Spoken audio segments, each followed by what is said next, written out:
ഈശോ മിശിഹായ്ക്ക് സ്തുതിയായിരിക്കട്ടെ. വീണ്ടും ഒരു സങ്കടവെള്ളി. 2000 വർഷങ്ങൾക്കപ്പുറം കടന്ന ലോക ചരിത്രത്തിൽ ഇത്രമേൽ ചർച്ച ചെയ്യപ്പെട്ട, ഇത്രമേൽ പഠിക്കപ്പെട്ട, ഇത്രമേൽ ധ്യാനിക്കപ്പെട്ട മറ്റൊരു മരണം ഉണ്ടായി കാണില്ല. അതുകൊണ്ട് തന്നെ കാൽവരിയിലെ ക്രൂശിതൻ്റെ മരണം നമുക്ക് വിശ്വാസത്തിൻ്റെ ആചരണത്തിനപ്പുറം, ആഘോഷത്തിനപ്പുറം, ദുഃഖവെള്ളിയുടെ ആചരണത്തിനപ്പുറം നിറമുള്ള, കനമുള്ള, ഹൃദ്യമായ ഒരു ഓർമ്മ കൂടിയാണ്.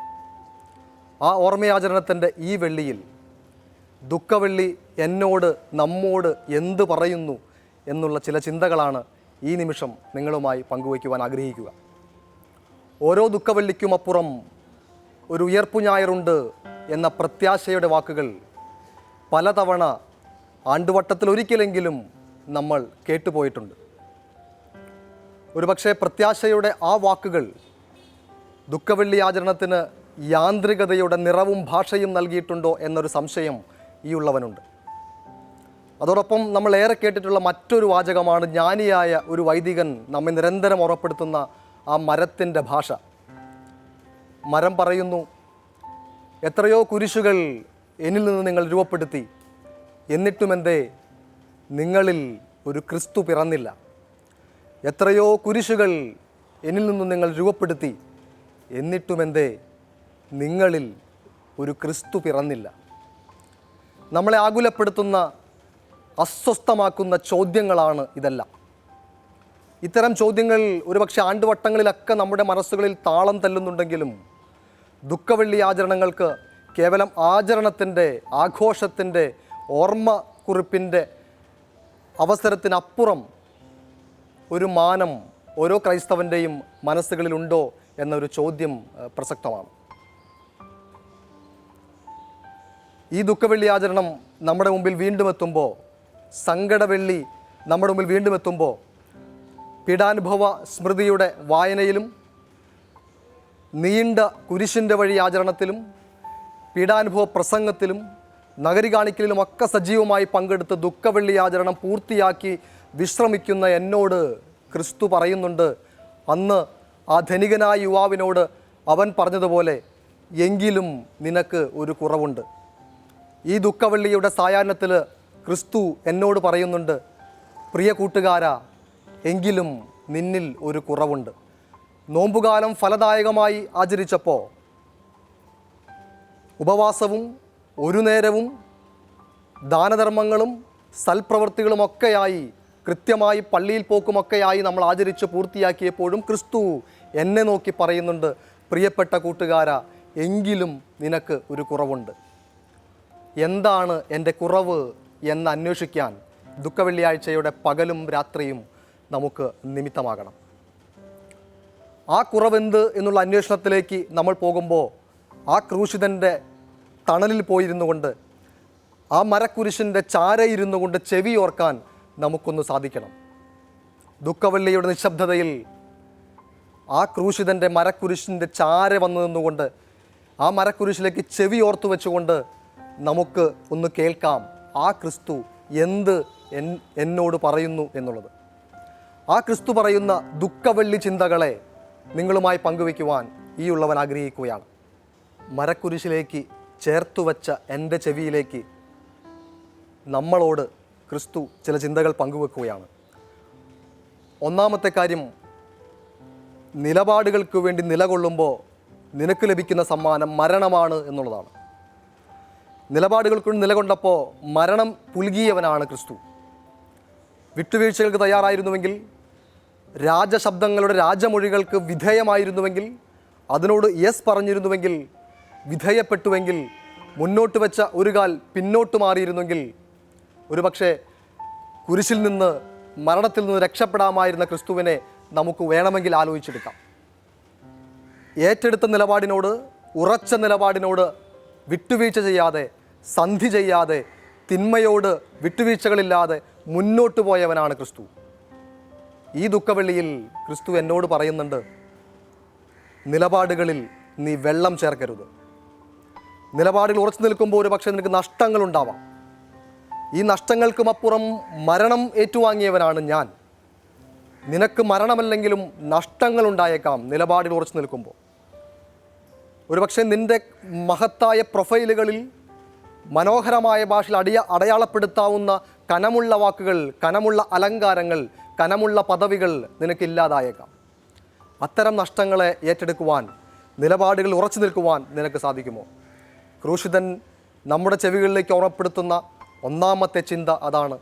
നിലപാടുകളിൽ ഉറച്ചു നിൽക്കുന്നവർക്ക് മരണമാണ് സമ്മാനം എന്നുള്ളതാണ്. ക്രൂശിതൻ എന്നോട് പറയുന്ന രണ്ടാമത്തെ ഒരു ചിന്ത വാൾ ഉറയിലിടുക എന്നുള്ളതാണ്. വിചാരണയുടെ മണിക്കൂറിലേക്ക് പ്രവേശിക്കുമ്പോൾ അവൻ പറഞ്ഞ വാക്കാണത്, വാൾ ഉറയിലിടുക, വാളെടുക്കുന്നവൻ വാളാൽ നശിക്കും.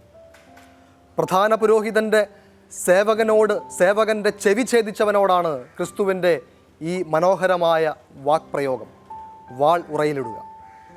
ഒരുപക്ഷെ അക്രമത്തിൽ അഭയം തേടുന്ന പുതിയ കാലത്തെ മനുഷ്യ മക്കളോട് ക്രിസ്തു ഇന്നും പറയുന്നുണ്ട് വാൾ ഉറയിലിടുക എന്നുള്ളത്.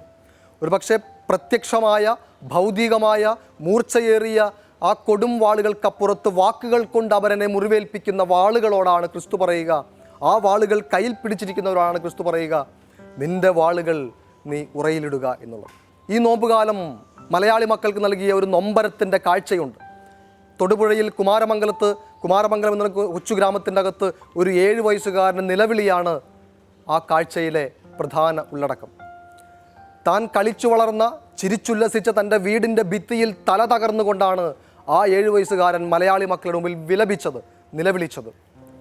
ആ നിലവിളി വല്ലാത്തൊരു രോദനമായി, വല്ലാത്ത സങ്കടമായി ഈ നോമ്പുകാലത്ത് മലയാളിയെ വല്ലാതെ സങ്കടപ്പെടുത്തിയിട്ടുണ്ട്.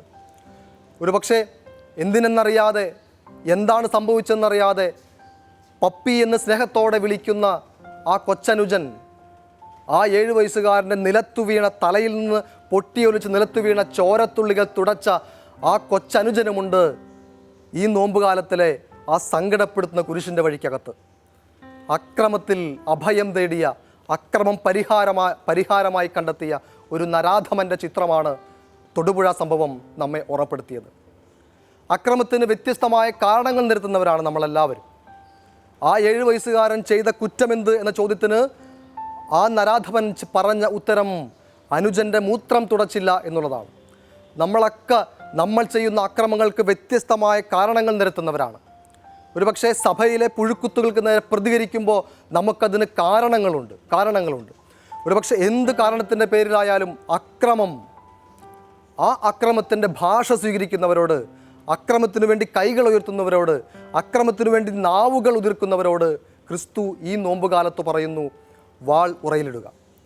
ഫ്രാൻസിസ് മാർപ്പാപ്പ ആനന്ദിച്ചാഹ്ലാദിക്കുന്ന ചാക്രിക ലേഖനം ഈ ലോകത്തിന് സമ്മാനിച്ചിട്ട് ഈ നോമ്പുകാലത്ത്, ഈ ഏപ്രിൽ മാസത്തിൽ 1 വർഷം പൂർത്തിയാവുകയാണ്.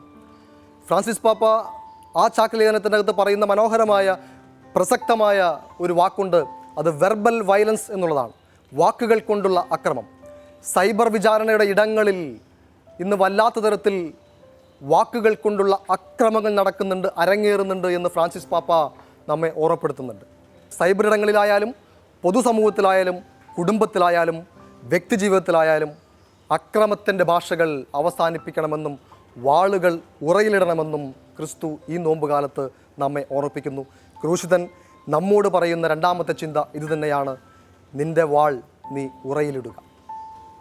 ക്രൂശിതൻ നമ്മോട് പങ്കുവയ്ക്കുന്ന മൂന്നാമത്തെ ചിന്ത ഇവരോട് ക്ഷമിക്കണമേ എന്നുള്ളതാണ്. ക്ഷമ എന്ന പുണ്യത്തോട് എത്രമാത്രം അടുത്താണ് എൻ്റെ ക്രൈസ്തവ ജീവിതം എന്ന് ചിന്തിക്കാനുള്ള ഒരു പകലാണ് ദുഃഖവെള്ളിയുടെ പകൽ. പത്രം വായിച്ചുകൊണ്ടിരിക്കുമ്പോൾ ചായയുമായി വരാൻ 2 മിനിറ്റ് വൈകിയ ഭാര്യയോട് കയർക്കുന്ന ഭർത്താവായ എനിക്ക് എങ്ങനെയാണ് ക്ഷമയുടെ സുവിശേഷം കേൾക്കുവാൻ പള്ളിയിലേക്ക് പോകാനാവുക? ക്ഷമയെക്കുറിച്ച് എനിക്ക് പഠിപ്പിക്കാനാവുക? നിസ്സാര കാര്യങ്ങളിൽ പോലും ക്ഷമ കെട്ടുപോകുന്ന നമുക്ക് എത്രമാത്രം ക്രൂശിതൻ്റെ ക്ഷമയോട് ചേർന്ന് സഞ്ചരിക്കുവാനായിട്ട് നമുക്ക് സാധിക്കും? ക്ഷമ എന്ന പുണ്യം നമ്മിൽ നിന്ന് എവിടെയോ പടിയിറങ്ങിപ്പോയോ എന്ന് ചിന്തിക്കേണ്ട സമയം. ഒരുപക്ഷെ ഒരു ഊട്ടുമേശയുടെ, ഒരു ചായക്കോപ്പയുടെയൊക്കെ ചുറ്റുമിരുന്ന് വർത്തമാനം പറഞ്ഞ് തീരാവുന്ന പ്രശ്നങ്ങൾ കോടതി മുറികളിലേക്കും പൊതുവേദികളിലേക്കും മാധ്യമങ്ങളിലേക്കും തെരുവുകളിലേക്കുമൊക്കെ കൊണ്ടുപോയതിൻ്റെ വല്ലാത്ത കുറ്റബോധം നമ്മെ വ്യാകുലപ്പെടുത്തുന്നുണ്ടെങ്കിൽ ക്രിസ്തു ഈ ദുഃഖവെളിയിൽ നമ്മോട് പറയുന്നുണ്ട്, ക്ഷമ എന്ന പുണ്യത്തെ ആഞ്ഞു പുൽകണം എന്നുള്ളത് തന്നെയാണ്. ക്ഷമ എന്ന പുണ്യത്തെ ആഞ്ഞു പുൽകുവാൻ നമുക്ക് സാധിക്കുമോ? എൻ്റെ മനസ്സിൽ നിന്ന് പടിയിറങ്ങിപ്പോയ ക്ഷമയെ തിരിച്ചു വിളിക്കുവാൻ എനിക്ക് സാധിക്കുമോ? അവസാനമായി ക്രിസ്തു ദുഃഖവെള്ളിയാഴ്ച നമ്മോട് പറയുന്നുണ്ട്, മക്കളെ, നിങ്ങൾ എന്നെ തോൽപ്പിച്ചു കളഞ്ഞല്ലോടാ എന്നുള്ളതാണ്.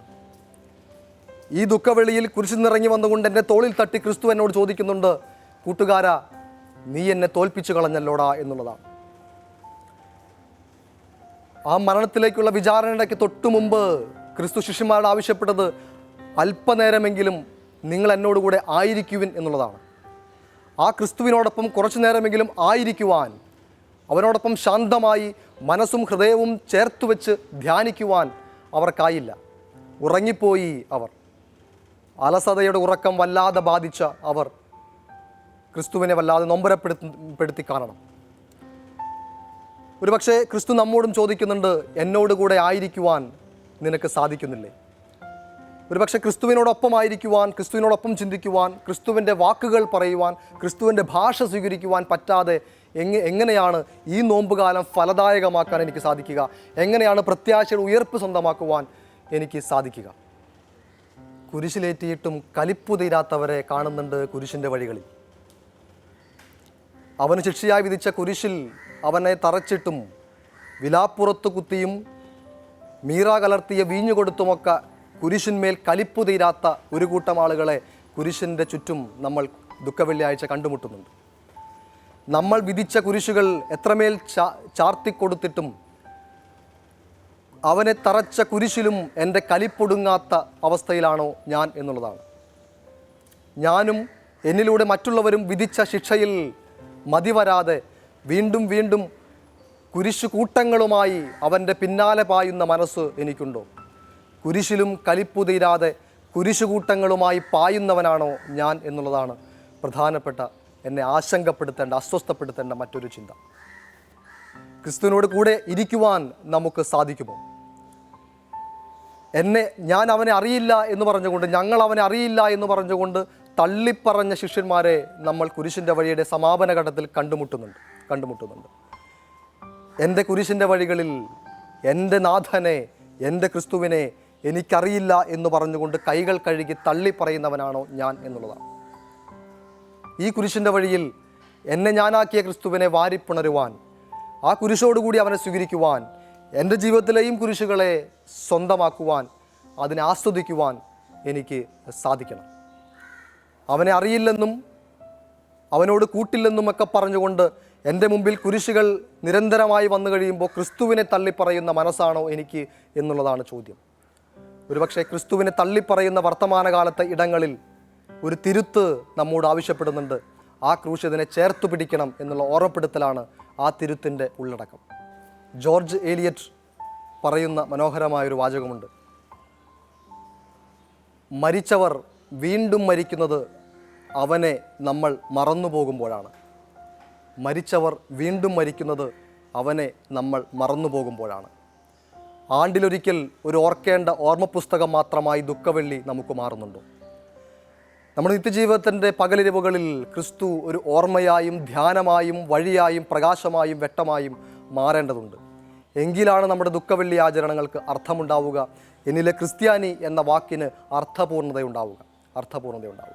ഈ ദുഃഖവെള്ളിയാഴ്ച ക്രിസ്ത്യാനി എന്ന വാക്കിനെ അടിവരയിട്ട് ധ്യാനിക്കുവാനും എന്നിലെ ക്രിസ്ത്യാനിയെ ആവർത്തിച്ച് അർത്ഥപൂർണമാക്കുവാനുമുള്ള ഒരു ഓർമ്മപ്പെടുത്തലുണ്ട് എന്ന് നമ്മൾ ധ്യാനിക്കേണ്ടതുണ്ട്. അറിയാത്ത കുറ്റങ്ങൾ നിരയായി ചുമത്തി, ആ ക്രൂശിൻ്റെ മേൽ നിരനിരയായി ചുമത്തിയ കുറ്റങ്ങളൊക്കെ സ്നേഹിച്ചു എന്ന കുറ്റമായിരുന്നു. സ്നേഹിച്ചതിൻ്റെ പേരിൽ കുരിശിലേറ്റപ്പെട്ടവൻ്റെ മരണം, ആദ്യമായി ലോകത്തിൽ മരണം വിധിക്കപ്പെട്ടവൻ്റെ ആചരണമാണ്, ഓർമ്മ സ്മൃതിയാണ് ഈ ദുഃഖവെള്ളിയുടെ പകൽ നമ്മോട് പറയുക. ക്രിസ്തുവിനെ വധിച്ചവരൊക്കെ മരിക്കപ്പെട്ടിട്ടുണ്ട്. പക്ഷേ ക്രിസ്തു ഇന്നും ഓർമ്മിക്കപ്പെടുന്നു. മെക്സിക്കൻ പഴമൊഴിയുണ്ട്, നിങ്ങളെന്നെ കൊന്നു കുഴിച്ചു മൂടിയപ്പോൾ ഓർത്തില്ല ഞാൻ ഒരു വിത്തായിരുന്നുവെന്ന്. നിങ്ങളെന്നെ കുഴിച്ചു മൂടിയപ്പോൾ നിങ്ങൾ ഓർത്തില്ല ഞാൻ ഒരു വിത്തായിരുന്നുവെന്ന്. അതെ, ക്രിസ്തു വിത്തായിരുന്നു. സ്നേഹത്തിൻ്റെ, കാരുണ്യത്തിൻ്റെ, വിശാലമായ മനസ്സിൻ്റെ, ക്ഷമയുടെ അതുല്യമായ അനുപമമായ വിത്ത്. ആ വിത്ത് പൊട്ടിമുളച്ച ദിനമാണ് ദുഃഖവെള്ളി. ആ വിത്ത് പൊട്ടിമുളച്ച ഇടമാണ് കാൽവരി. ആ കാൽവരിയിൽ പൊട്ടിമുളച്ച പ്രത്യാശയുടെ വിത്തിനെ ഹൃദയത്തിലേറ്റുവാങ്ങുവാൻ നമുക്ക് സാധിക്കട്ടെ.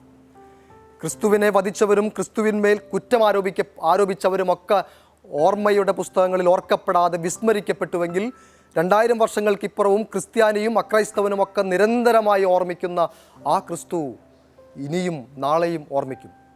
സ്നേഹത്തിൻ്റെ, കാരുണ്യത്തിൻ്റെ, ക്ഷമയുടെ ആ സുവിശേഷത്തെ നമുക്ക് ഹൃദയത്തിൽ ധ്യാനിക്കാം. സ്നേഹം കൊണ്ട് ജീവിച്ച് സ്നേഹം കൊണ്ട് മരിച്ചവനാണ് ക്രിസ്തു. ആ സ്നേഹമാണ് അവൻ്റെ അമരത്വം. സ്നേഹം ഉള്ളിലേറ്റിയവന് മരണമില്ല, അവനിൽ അമരത്വമുണ്ട്. ഈ ദുഃഖവെള്ളി മരണത്തിൻ്റെ ആഘോഷമല്ല, ഒരിക്കലും മരിക്കാത്ത സ്നേഹത്തിൻ്റെ ആഘോഷമായി ഹൃദയത്തിലേറ്റാം. ദുഃഖവെള്ളിക്കപ്പുറം ഒരു ഉയർപ്പുണ്ട് എന്ന് പ്രത്യാശിക്കുമ്പോൾ, ദുഃഖവെള്ളിക്കപ്പുറം ഒരു ഉയർപ്പുണ്ട് എന്ന് ആവർത്തിച്ച് നമ്മൾ പറഞ്ഞ് പ്രത്യാശയുടെ വാക്കുകൾ ആവർത്തിച്ച് ആഘോഷിക്കപ്പെടുമ്പോൾ, നമ്മുടെ ദുഃഖവെള്ളിയിൽ നമ്മളുയർത്തുന്ന മരക്കുരിശിൽ നിന്ന് ക്രിസ്തു പിറക്കേണ്ടതുണ്ട് എന്നുകൂടി നമുക്ക് ധ്യാനിക്കാം. നമ്മൾ ഓർക്കുന്ന, നമ്മൾ കയ്യിലേന്തുന്ന, നമ്മൾ വണങ്ങുന്ന കുരിശിൽ നിന്ന് ഒരു ക്രിസ്തു പിറക്കേണ്ട സമയം അതിക്രമിച്ചു കഴിഞ്ഞു. ഈ ദുഃഖവെള്ളിയിൽ നമുക്ക് വീണ്ടും ധ്യാനിക്കാം, എൻ്റെ നെഞ്ചിലെ കുരിശിൽ നിന്ന് ഒരു ക്രിസ്തു പിറക്കേണ്ടതുണ്ട്. നന്ദി, നമസ്കാരം.